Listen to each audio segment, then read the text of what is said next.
de las reformas a la Ley de Educación Intercultural. Destacó de estas reformas lo establecido en materia de inclusión. Belkis, tenemos una nueva participación en el Pleno. Se trata de la asambleísta nacional Paola Cabezas. Es hacer ofertas de campaña y cuando se es gobierno, hacerse los locos y no cumplirlas. La ley de educación intercultural en la gestión anterior fue aprobada por el bloque de Creo. Eso remitiéndome a la exposición que hiciera el colega Diego Ordóñez.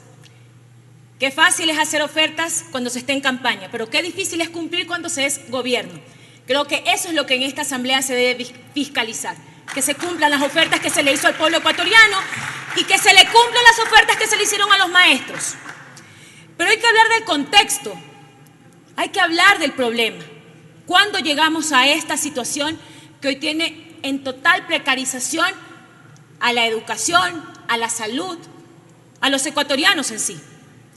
La pandemia del COVID-19 ha puesto en evidencia muchas realidades que demuestran la inequidad y la desigualdad que viven miles de ecuatorianos.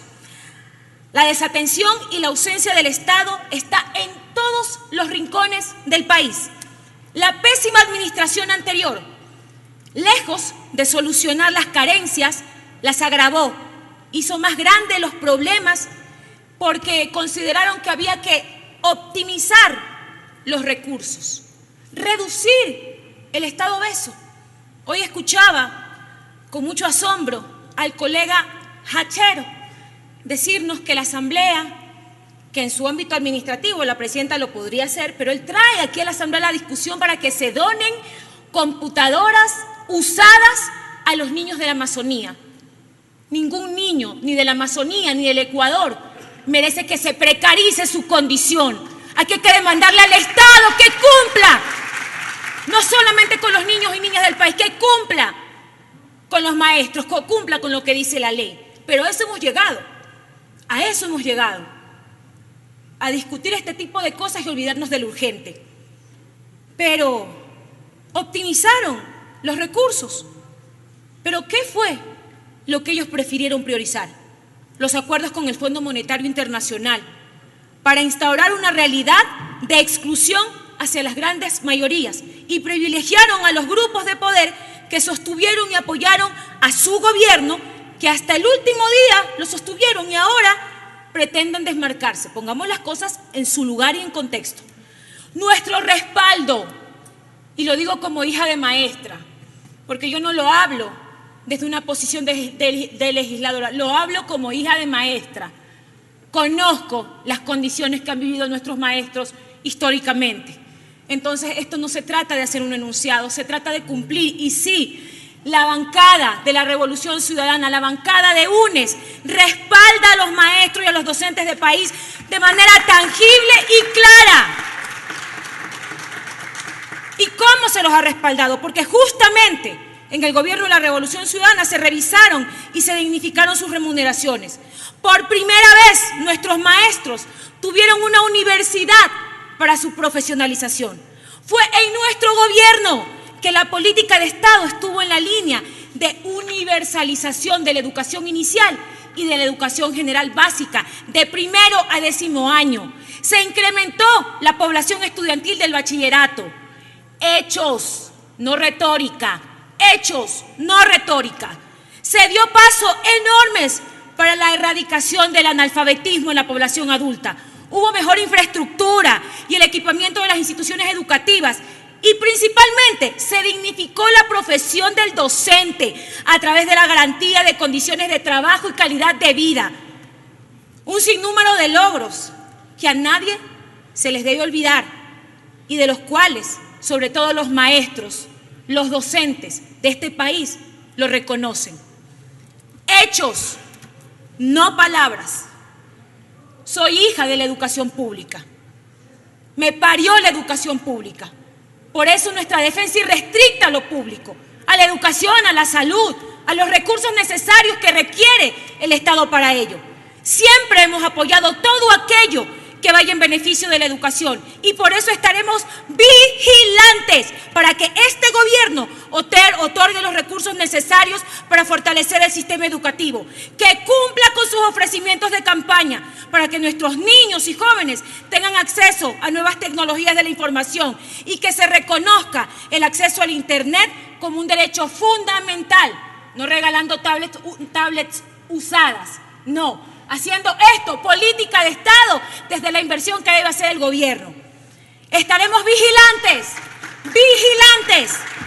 para que la estabilidad laboral llegue masivamente a los maestros. Que pese muchos maestros haber ganado concursos, aún tienen nombramientos provisionales y otros tantos contratos ocasionales.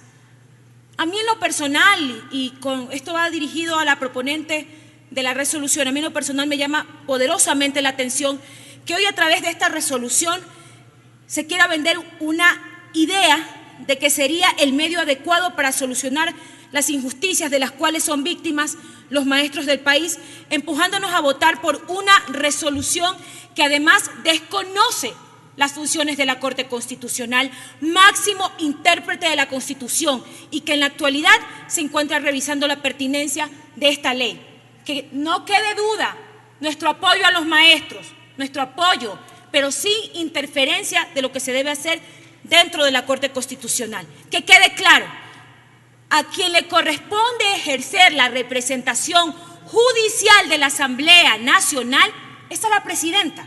No es posible que se pretenda litigar una temática jurisdiccional desde un espacio como la función legislativa. Cuidado, colegas asambleístas, cuidado, y caemos en una intromisión y nos pegamos un tiro en el pie por intentar obstruir las funciones de la Corte Constitucional. Aspiramos que la proponente de la resolución acoja las iniciativas que ha salido nuestra compañera Ana Raffo para que se incorporen en la resolución. Somos respetuosos del Estado de Derecho y las reglas democráticas. Creemos firmemente en ellas y no nos prestaremos para que hagamos pronunciamientos que no vayan acorde a lo que debe normarse dentro de la ley.